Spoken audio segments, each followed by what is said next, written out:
गरुडगमन तव चरणकमलमिह मनसि लसतु मम नित्यम् गरुडगमन तव चरणकमलमिह मनसि लसतु मम नित्यम् मनसि लसतु मम नित्यम् मम तापमपाकुरु देव मम पापमपाकुरु देव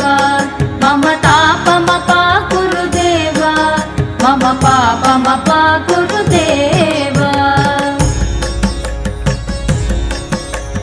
जलजनयन विधिनमुचिहरण मुख विबुध